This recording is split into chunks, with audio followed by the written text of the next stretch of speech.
Hey y'all, Mommy Chaos here, coming at you with a tater tot casserole. Quick and easy, guys. So, first thing you're gonna wanna do is have your tater tots. I just do, the seasoned ones. And then you're gonna wanna have your gravy, is how I do it, classic gravy, cream of mushroom soup, onion and garlic powder,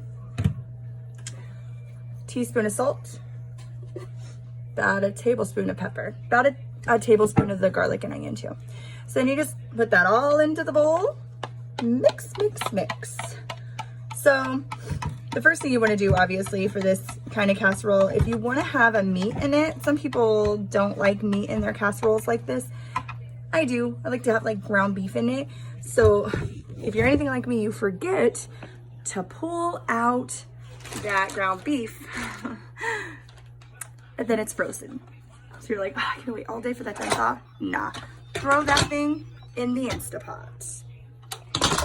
Put it on meat stew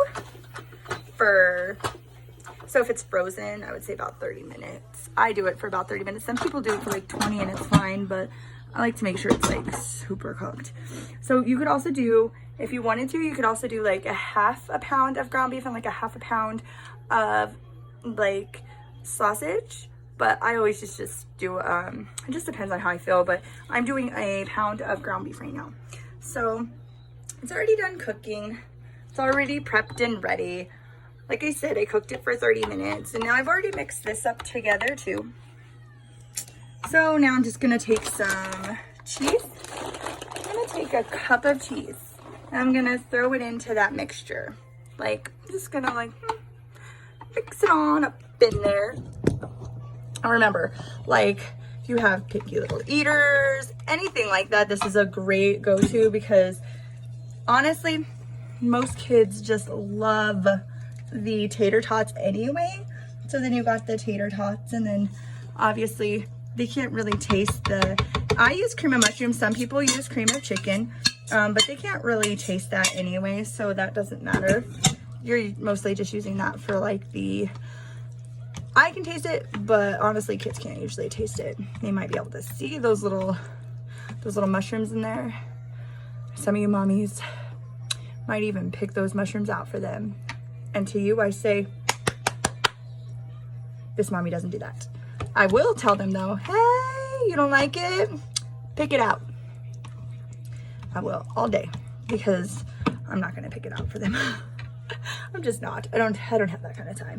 Probably do have that kind of time. I just don't have that kind of willpower. So this is how it looks, guys. Like I said, we're just gonna go over that really quick one more time. We got the ground beef in it. We got the cheese in it. We got the brown gravy in it. We have the cream of mushroom soup in it. We have 1 tablespoon of garlic powder, 1 tablespoon of onion powder, 1 teaspoon of salt, 1 tablespoon of pepper, and now we're going for it. So what we're gonna do now is we're gonna go ahead and throw these into our dish. Usually I would make a bigger dish, but my kids aren't the best at eating what I cook anyway. So I don't make huge dishes because they don't usually eat it. So then we're just gonna put it, I always get, you guys, seriously, mommy to mommy, I always get the throwaway pans, 2 for $1, and I don't have to scrub them later. Psh, yes. Anyways, so you got this right there, right? We're just gonna take our little mixture. We're just gonna take our little mixture. We're just gonna go ahead and pour it on top. I'm gonna go kind of slowish, just so that it gets kind of in the crevices and cracks. Like we wanna make sure that it gets down towards the bottom. I did spray it myself. Some people don't spray their throwaway pans. I do because I find like if I'm spraying it with that butter spray, not only does it give it kind of like a little bit of a better flavor, but it makes it to help it not stick. Because even though they're not supposed to stick, they still sometimes stick, especially the throwaway pans. So now I'm just gonna kind of move this around down here because I wanna make sure that it's really, really saturated. I wanna make sure that I don't, when I cut into it tonight to serve these kids, that it's not like, oh snap, like the whole chunk is just not even saturated, right? That would be silly. So now I'm just, like I said, I'm just gonna make sure it's really good and saturated.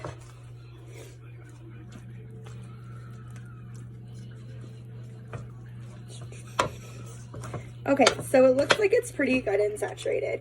So the next thing I want to do, we want to cheese it up. Hey, let's cheese it up.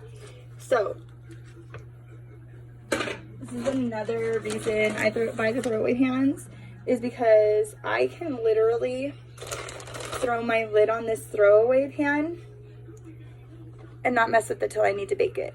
Take that throwaway pan lid off and boom, I will have, you know, dinner ready. So now I'm just going to show you really quick. This is kind of the finished product. This is going to have a lid on it just so that it sets. So now for the rest of the afternoon, this will set together like this until it's time to bake it. And then I'm going to bake it at 350 for about 30 minutes. And then I'm going to check it just to be sure, but I probably only need to do it about 20 minutes, but I like to have the potatoes pretty crispy. So I will leave at the bottom, I will leave the recipe at the bottom, and I will also leave time and temperature at the bottom. And if you guys have any comments, you want to see something specifically made, or you like something specific, like you want something more with chicken, you want something more with this or that, let a girl know. Be more than happy. Until next time, like I always say, bye.